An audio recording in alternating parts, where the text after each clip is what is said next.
Cuando acabaron de desayunar, Jesús dijo a Simón Pedro: Simón, hijo de Juan, ¿me amas más que estos? Sí, Señor, tú sabes que te quiero, le contestó Pedro. Jesús le dijo: apacienta mis corderos. Volvió a decirle por segunda vez: Simón, hijo de Juan, ¿me amas? Sí, Señor, tú sabes que te quiero, le contestó Pedro. Jesús le dijo: pastorea mis ovejas. Jesús le dijo por tercera vez: Simón, hijo de Juan, ¿me quieres?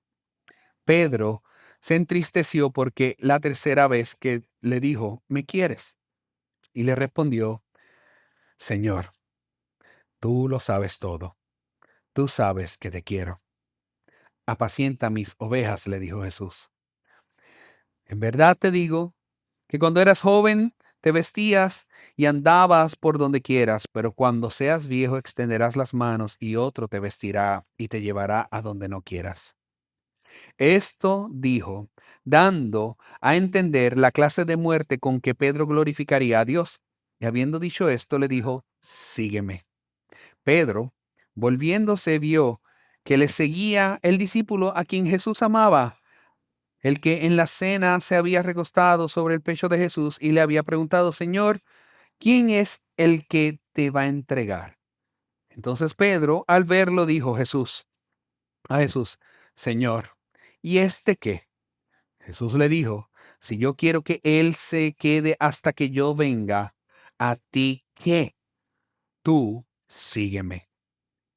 Por eso, el dicho se propagó entre los hermanos que aquel discípulo no moriría. Pero Jesús no le dijo que no moriría, sino: si yo quiero que se quede hasta que yo venga, ¿a ti qué? Este es el discípulo que da testimonio de estas cosas y el que escribió esto. Y sabemos que su testimonio es verdadero. Y hay también muchas otras cosas que Jesús hizo, que si se escribieran en detalle, pienso que ni aún el mundo mismo podría contener los libros que se escribirían.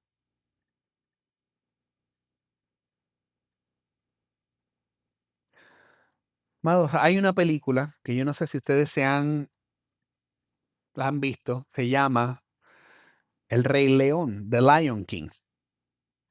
El personaje principal de esta película es un león llamado Simba, quien construye toda una vida alrededor de olvidar, porque él cree que él fue la causa de la muerte de su padre.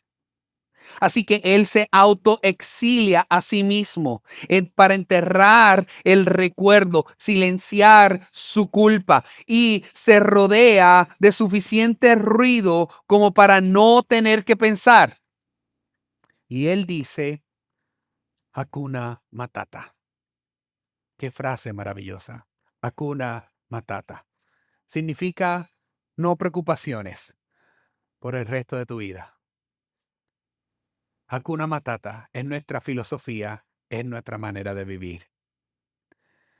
Y eso es una estrategia de supervivencia. Pero antes, pero por eso es que llega a interrumpir una voz que le dice: has olvidado quién eres.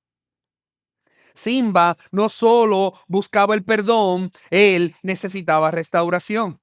Necesitaba que alguien lo mirara y le dijera: no eres lo que tu peor momento hizo de ti. Tú sigues siendo quien siempre debías ser. Así que regresa. Eso es una historia muy hermosa. Pero Simba tuvo que luchar para recuperar su dignidad antes de que el reino lo recibiera. Lo que nosotros estamos a punto de ver en el capítulo 21 de Juan es algo mucho mejor que la historia de Simba. Porque algunos de nosotros no estamos huyendo externamente. Nadie que mire tu vida sabía algo que tal vez ande mal. Pero internamente, en tu silencio, te has echado hacia atrás.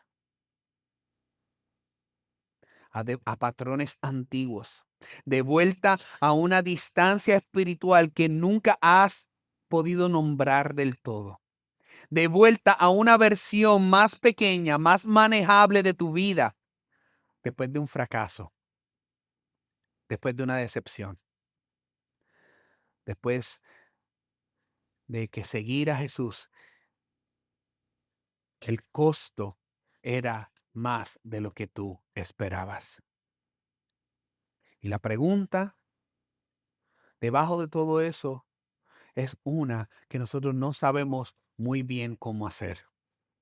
¿Qué hace Jesús con personas así? Y Juan capítulo 21 no da una respuesta general, da una específica, personal, fundamentada en la resurrección.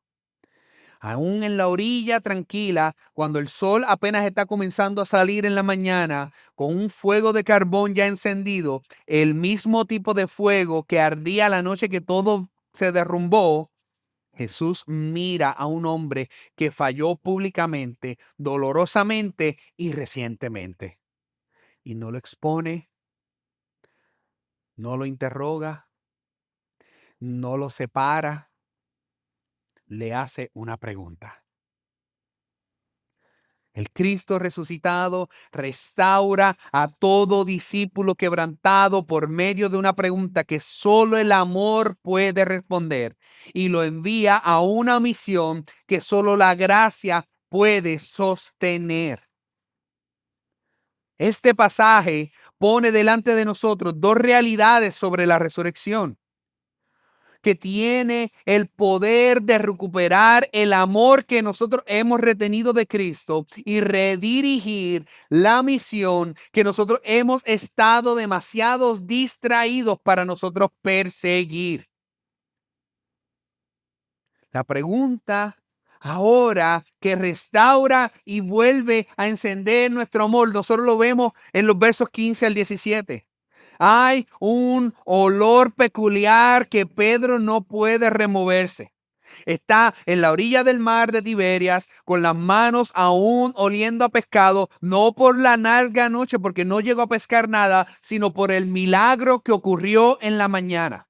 Jesús está allí y él está vivo. Y justo allí en la playa, cuidado por el Señor resucitado, hay un fuego de carbón. Si ustedes estuvieron el domingo pasado, como compartí, Juan destaca ese fuego con propósito. Está conectando con otro fuego anterior en el capítulo 18 en el mismo evangelio. Ese fuego que estaba en el patio del sumo sacerdote mientras Cristo era interrogado. Esa fue la noche en que todo se derrumbó para la vida de Pedro. Pedro calentaba sus manos allí y negó a Jesús 3 veces. No conozco al hombre. Ahora hay otro fuego, pero esta vez es hecho por el mismo Jesús que Pedro negó. Jesús hizo este fuego para Pedro. Antes de que Pedro llegara, antes de una sola palabra, antes de que Pedro mostrara que se quedaría o nadaría, el Señor resucitado, el que venció la muerte, el que sostiene todo el universo, tomó tiempo esa mañana de la resurrección para recoger leña y hacer un fuego en la playa para un hombre que acababa de fallarle. Amados, eso es enorme. Eso es lo que hace el evangelio en esencia. Una vez terminada la comida, Jesús habla, no donde tú esperarías o donde nosotros reaccionaríamos. Él no le dice, Pedro, y ya está lleno. Tenemos una conversación, tú y yo, de lo que sucedió anteriormente. No, él comienza con una pregunta. Simón, hijo de Juan, ¿me amas más que estos? Nota el nombre que Jesús utiliza para Pedro. A lo largo de todo este evangelio, el nombre que se ha utilizado para él ha sido Pedro, la roca. Este es la roca original, no el que nosotros estamos viendo hoy día en las películas. Este es the original, el nombre que Jesús le dio. Pero aquí Jesús usa su nombre de nacimiento, Simón, hijo de Juan. No Pedro, la roca, no el apóstol, solo el pescador de Galilea, el hijo de su padre. Amados, esto no es una degradación que Jesús está haciendo, es un diagnóstico de su corazón. Antes de que Jesús pueda restaurar a Pedro, el apóstol, tiene que encontrar a Simón, el hombre. Antes del llamado, antes de las declaraciones audaces que él hizo, y hacer la pregunta más fundamental que se puede hacer en el alma, en cualquier alma humana: ¿me amas? Jesús va más allá. Él dice, más que estos. Cuando Jesús hace esta pregunta, él lo que está queriendo decir es, más que estos otros discípulos, ¿tú me amas, Jesús? Pedro. Esta no es una pregunta al azar, ya que Pedro había dicho algo en palabras diferentes anteriormente. Las palabras de Pedro en ese momento íntimo, en el aposento alto, Pedro le dice a Jesús, aunque todos se aparten, yo no me apartaré. Él se puso por encima de todos los demás. Él declaró que él era más fuerte, él era más leal, él era más devoto. ¿Suena similar a nosotros? ¿Cuántas veces nosotros nos comparamos con otros y decimos somos más leales, más fuertes, más santos? Y Jesús lo lleva de regreso allí. ¿Todavía quieres compararte, Pedro? ¿Todavía quieres medir tu amor con el de todos los demás? Allí ellos estaban en Galilea, tal como Jesús había dicho, y Pedro había caído. Jesús le está preguntando, ¿aún crees que me amas más que estos? Lo notable de aquí es lo que Pedro nos dice. Él no presume como antes. Él dice algo mucho más honesto y mucho más hermoso y mucho más humilde. Señor, tú sabes que te amo. Tú sabes. Es como si su propio corazón ya fuera un testigo confiable. El hombre que aprendió por las malas que su autoconocimiento era peligrosamente incompleto, ahora él se está arrojando completamente al conocimiento de Cristo. Él dice, si hay algo, Señor, si hay algún amor en mí que valga la pena nombrar, tú lo sabes, porque tú lo pusiste ahí.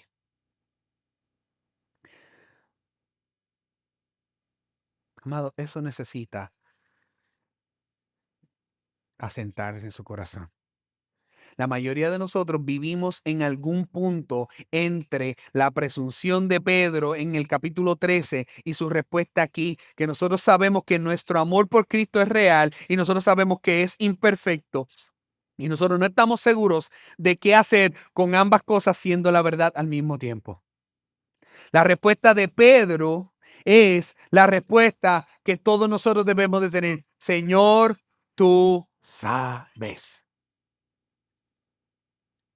La seguridad de nuestra vida cristiana no está anclada en nuestra claridad de nuestra introspección, está anclada en la omnisciencia de un Salvador que conoce tu corazón mejor que tú mismo y aún así Él te ama de todos modos. Porque para estas cosas Pedro recibe esta pregunta y Jesús se la hace 3 veces. Muchos eruditos modernos han escrito volúmenes y hemos escuchado, si han estado en la iglesia por algún tiempo, han escuchado estas predicaciones múltiples veces sobre el amor, estas palabras en los manuscritos griegos.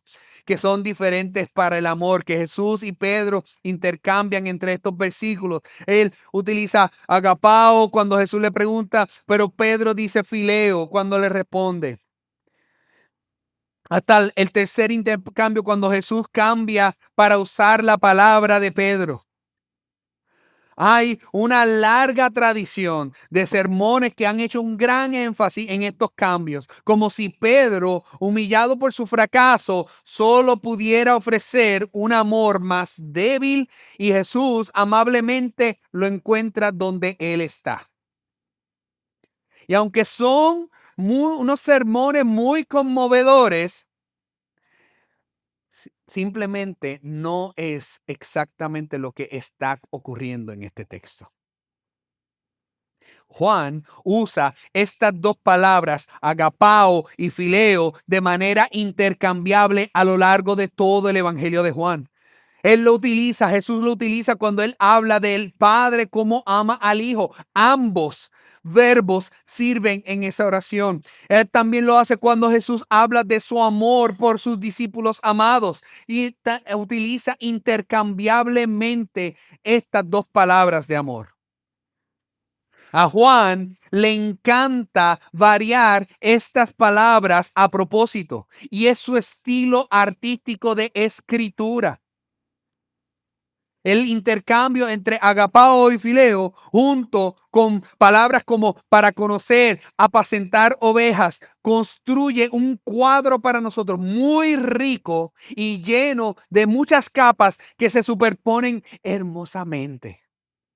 Y no debemos reducirlo a que un amor es mejor que el otro, desviando el enfoque hacia la debilidad de Pedro, porque el texto no se trata de la insuficiencia de Pedro, se trata de la suficiencia de Cristo.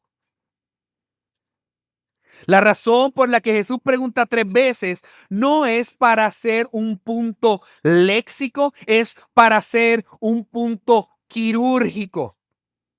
3 negaciones, 3 preguntas.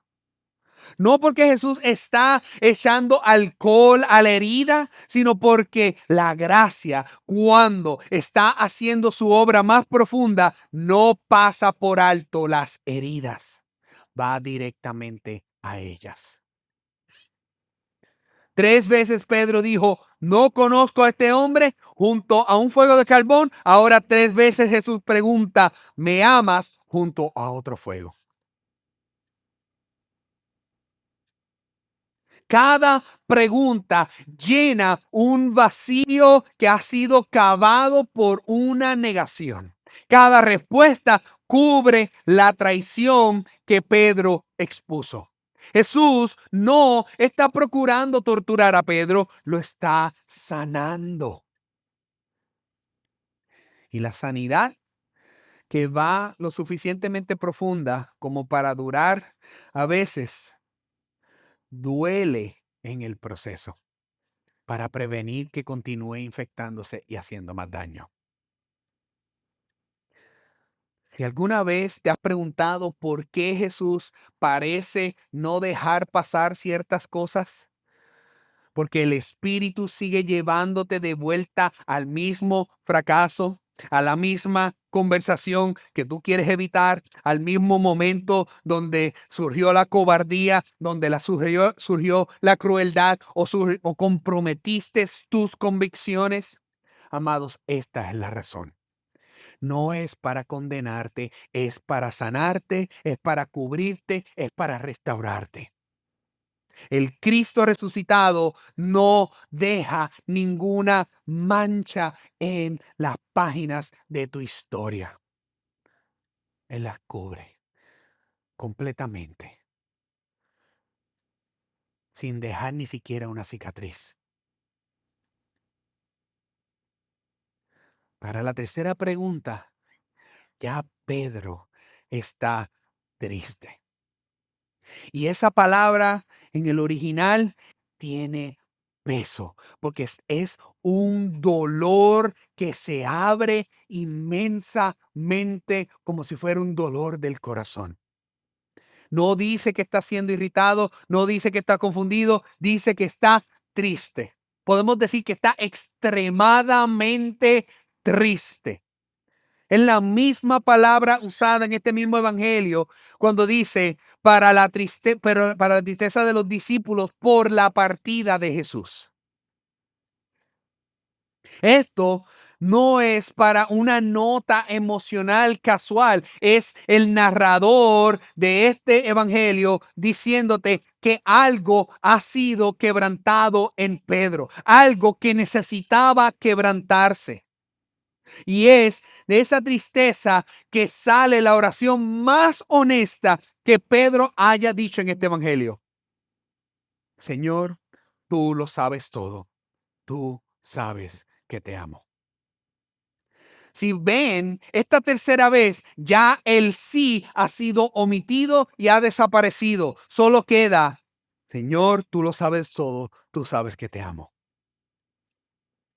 Lo que está quedando es ese recurso descubierto al conocimiento de Cristo. El hombre que había declarado que moriría por Jesús, el hombre cuyo autoconocimiento resultó estar profundamente equivocado, finalmente ha llegado al único fundamento lo suficientemente estable para construir una vida.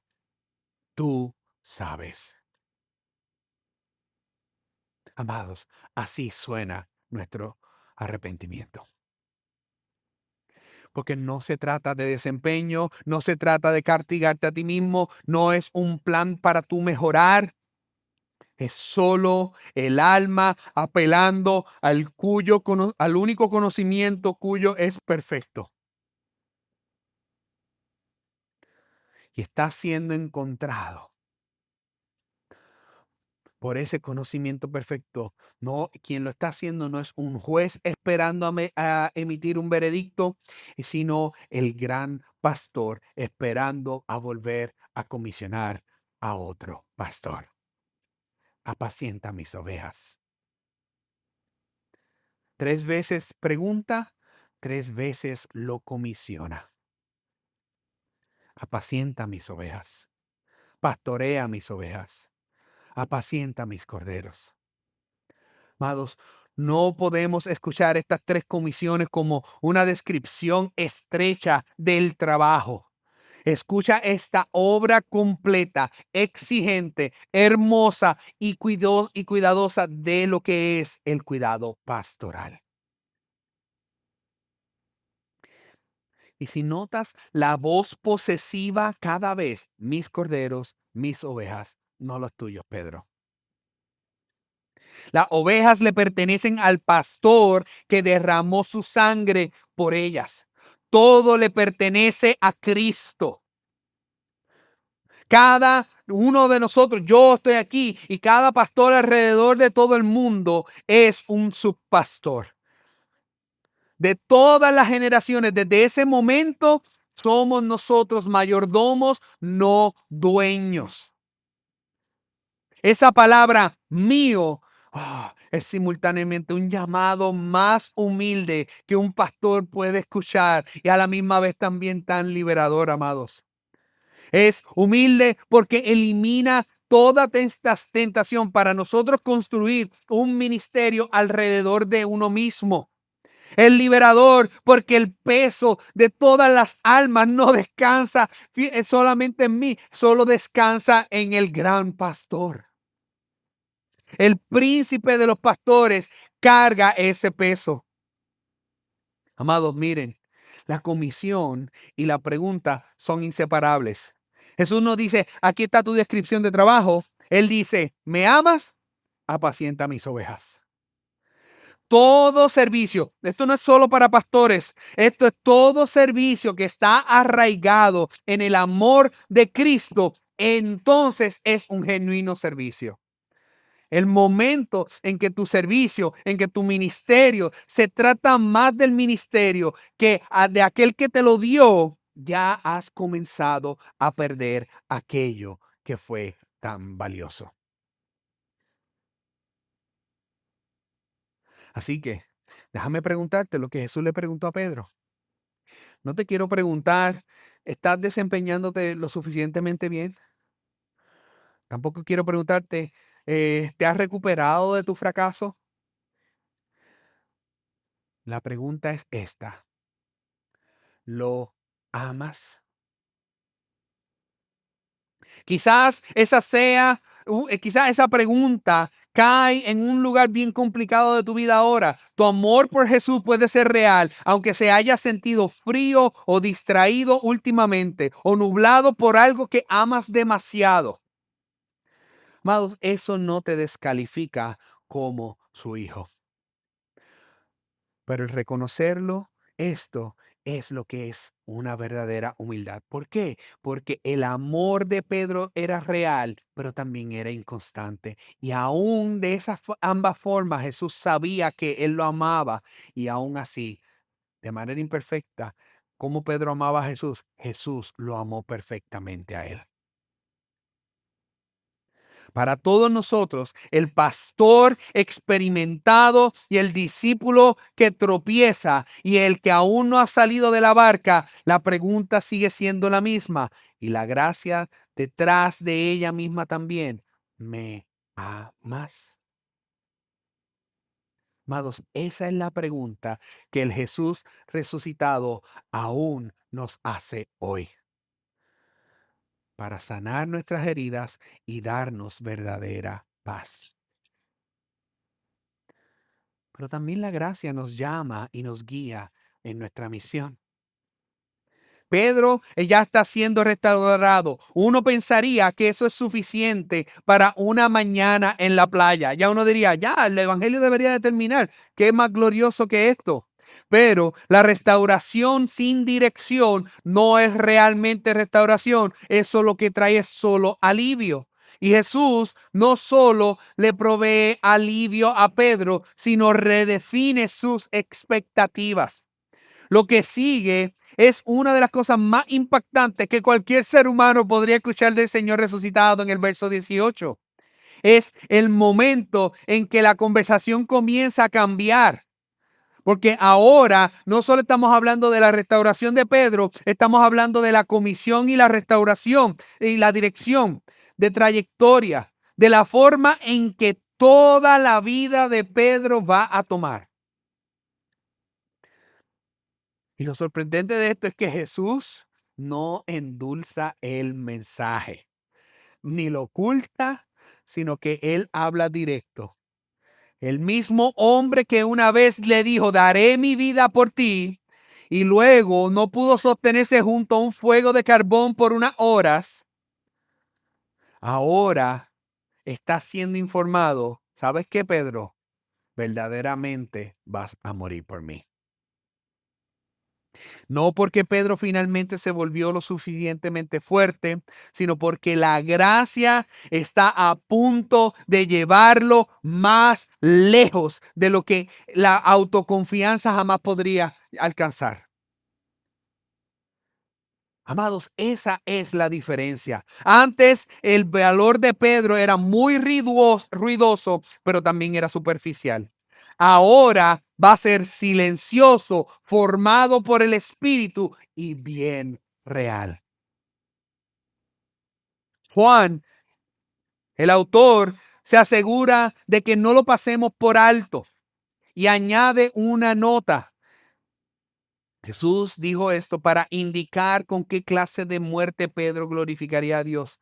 Amados, Juan se está asegurando de que nadie malinterprete estas palabras de Jesús.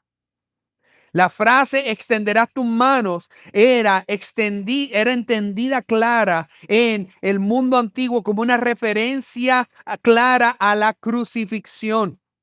Jesús no estaba hablando en enigmas, lo está diciendo, le está diciendo a Pedro que el camino del del discípulo restaurado conduce directamente a la cruz. ¿Tú eres restaurado? Pues entonces tu camino es la cruz. Esto no es eventualmente, esto no es metafóricamente, esto es literalmente e históricamente, corporalmente real para Pedro. Y luego, inmediatamente después de decir todo esto, le dice, Vas a morir por mí. Crucificado, sígueme. Ustedes tienen que detenerse en esto. Jesús acaba de revelarle a Pedro una muerte detallada, agonizante. Y su invitación después de todo eso no fue, no te preocupes, no te va a doler tanto, no te preocupes, nada de eso. Él le dice, sígueme. Como si la muerte que hubiera acabado de describir no fuera una nota en letras pequeñas del llamado que Jesús le hace a Pedro. Esto es el discipulado. La cruz no es el costo de seguir a Jesús. La cruz es la forma de nosotros seguir a Jesús. Aquí está lo que está sucediendo, algo teológicamente está sucediendo. El mandato de sígueme en el verso 19 es el mismo mandato que Jesús le dio a Pedro en el capítulo 1. Juan está formando un arco literario a través de 21 capítulos para decir, esto es lo que sígueme siempre significó. Una vida que se parece a la de Cristo, una muerte que refleja la de Cristo. El martirio de Pedro es descrito no como una tragedia, sino como una teología, porque dice, es la manera que glorificaría a Dios a través de su muerte. Amados, esta es la visión cristiana de la vida humana en su forma más radical y a la misma vez es la más hermosa. Que incluso la manera de tu muerte puede ser un acto de adoración. Que una vida derramada por Cristo no es una vida desperdiciada. Nada, ni tu sufrimiento, ni tu victoria, nada desperdiciado. Todo puedes convertirlo en una adoración a Dios. Pero nosotros asumimos silenciosamente que la restauración significa solo alivio, que la gracia nos pondrá en un camino más seguro. Y Jesús nos está diciendo, no, la gracia no te coloca, la gracia lo que hace es colocarte de nuevo en mi camino. Y mi camino siempre ha conducido a la cruz. Una vida formada como la de Jesús, una muerte que refleja la suya. Tú estás completamente arropado y envuelto en la vida de Cristo. Nuestro catecismo habla sobre esto. Hay una pregunta que dice nuestro catecismo, ¿cuál es nuestro propósito en la vida? Y nuestra respuesta es, nuestro propósito en la vida es conocer a Dios y glorificarlo por medio de nuestro Señor Jesucristo. Pero no tan solo eso, habla sobre nuestra santificación, nuestro catecismo. ¿Cuál es la meta final de nuestra santificación? La respuesta a esto es ser conformados a la imagen de Cristo para que glorifiquemos a Dios y lo disfrutemos para siempre. Amados, su gracia no hace el camino más fácil, hace que nuestro camino tenga sentido.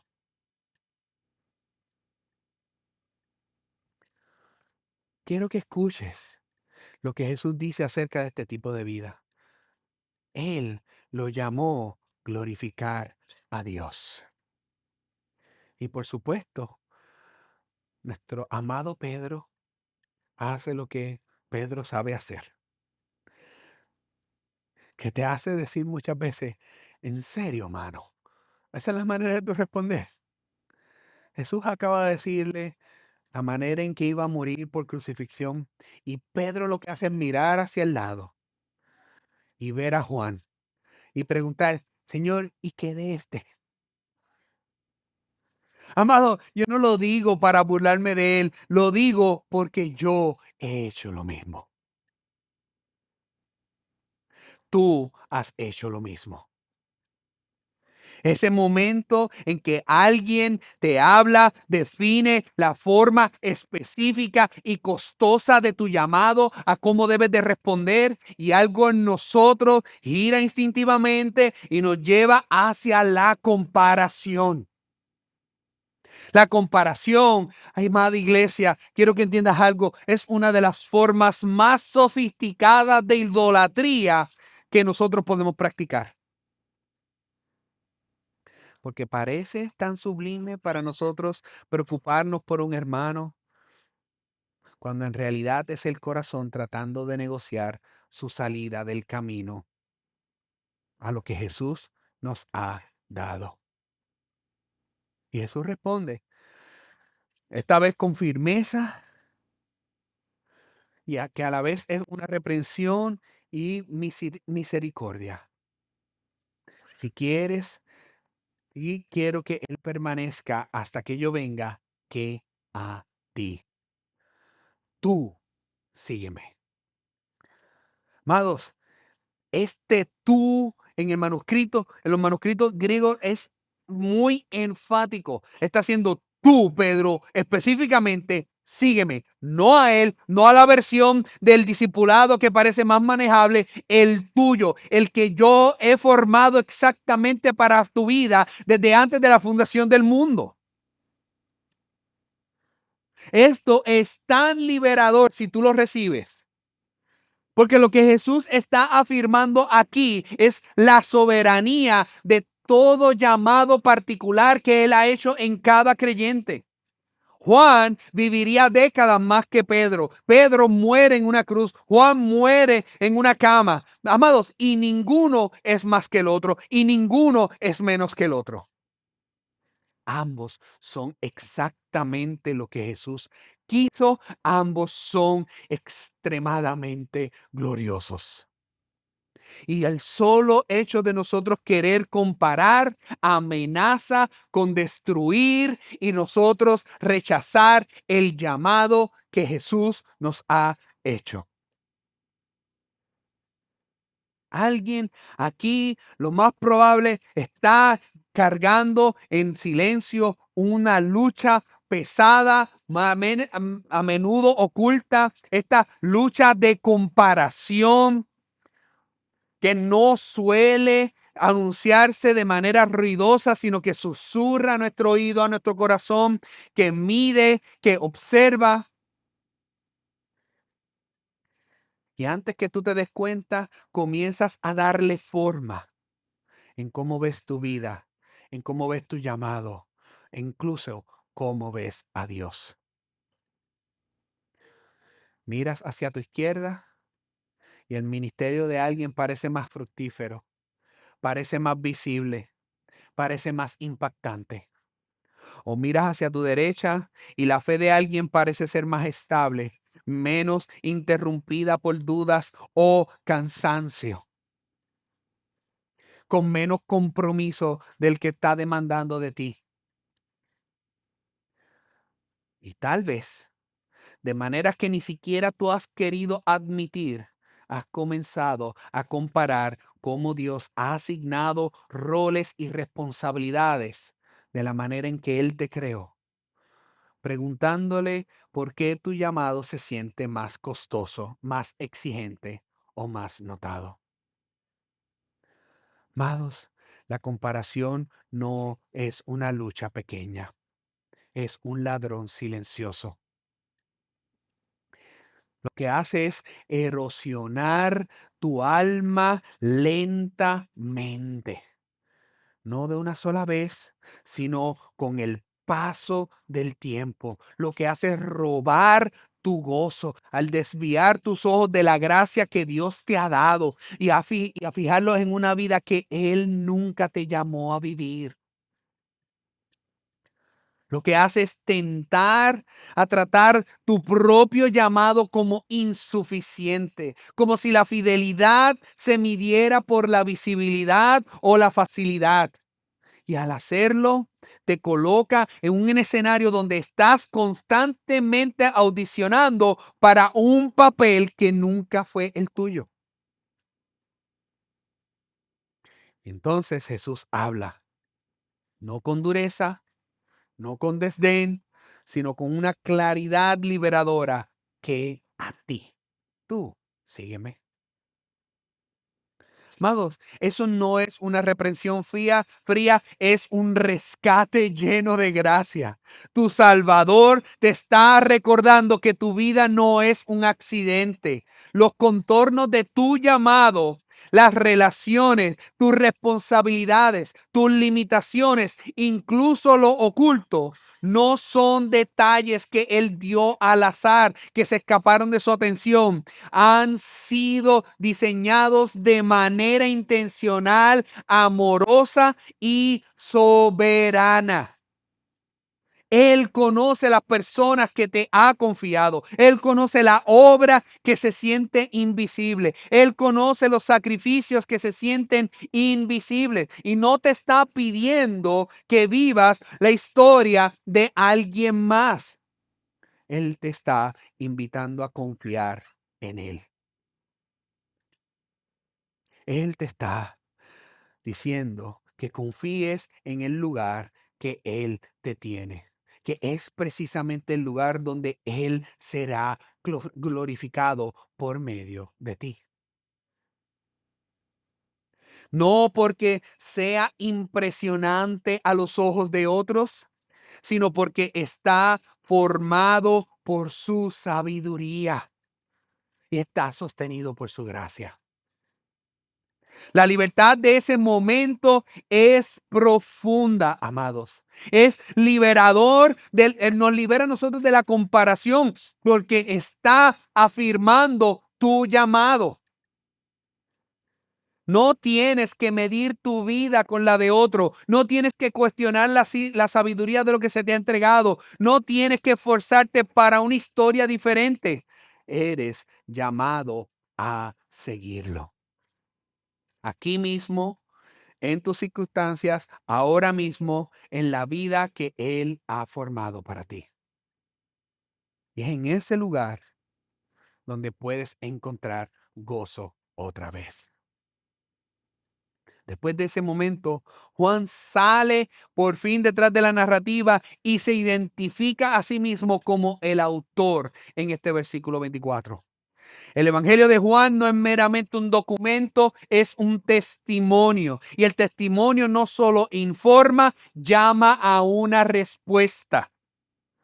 Juan no está preguntando, ¿te hace sentido esto? No, él le está diciendo, yo estuve allí, yo lo vi y esto es verdad. La pregunta no es simplemente si tú estás de acuerdo, sino si crees, lo recibes. Esa es la pregunta. Él pone a Jesús delante de ti y dice, míralo. Mira quién es Él y mira lo que Él ha hecho. Y la pregunta se vuelve profundamente personal. De todo esto que te estoy mostrando, ¿lo amas? ¿Lo vas a seguir? Amados, esta es la invitación y está siendo extendida inclusive ahora mismo. Si aquí hay alguien que todavía no se ha arrepentido de sus pecados y no ha reconocido la obra de Cristo, el llamado es hoy a que lo amas, lo sigues, no te vayas sin responder a esa respuesta. Juan cierra con esta declaración impactante en el verso 25. Que muchos eruditos llaman esto una hipérbole, una exageración. Pero Juan no está exagerando en nada, está revelando la realidad. Él recuerda quién es Jesús, la palabra eterna, por medio de quien todas las cosas fueron hechas, quien sostiene todas las cosas por su poder, a quien habita toda la plenitud de Dios. Y así que cuando Juan dice que el mundo no podría contener los libros, no está exagerando. Él lo que está haciendo es rindiéndose a la gloria de Cristo y su obra. Las obras de Jesús, cada acto de gracia que sostiene, cada misericordia silenciosa, cada movimiento soberano, son infinitas e incesantes. El mundo no es lo suficientemente grande para una biblioteca como esta. Y aquí es donde nos alcanza a nosotros, porque Jesús no ha dejado de obrar, todavía sigue obrando por 2000 años. Es el mismo Cristo resucitado, resplandeciente y reinante que todavía actúa en el día de hoy, que todavía sostiene, que todavía salva y edifica a su iglesia y gobierna a través de toda la historia. Ahora mismo lo hace de maneras visibles e invisibles. Él está obrando. Lo que significa que no solo estás leyendo acerca de sus obras, amados, ustedes están viviendo dentro de sus obras. Amados, ¿recuerdan a Simba que tuvo que luchar para regresar, probarse a sí mismo, derrotar al enemigo, ganar su regreso? Juan 21. Pedro no tuvo que luchar para regresar. Jesús ya estaba allí y ya estaba en la orilla. Ya estaba el fuego encendido, estaba el desayuno preparado. Y antes de que Pedro hablara, antes de que él probara algo, Jesús ya se había movido hacia él. Esa es la diferencia entre las películas que nosotros vemos hoy día y el Evangelio. El Cristo resucitado no espera a que te ganes el camino de regreso a Él. Él viene a ti. Él te encuentra en lo ordinario, incluso en los lugares a los que corriste después del fracaso. Y no lo hace para avergonzarte, sino para restaurarte y luego para llamarte hacia adelante diciendo, sígueme. El Hijo de Dios, vivo, reinante, que regresa y que ama a sus ovejas, dice, sígueme. Y lo dice todavía el día de hoy. Y eso es suficiente.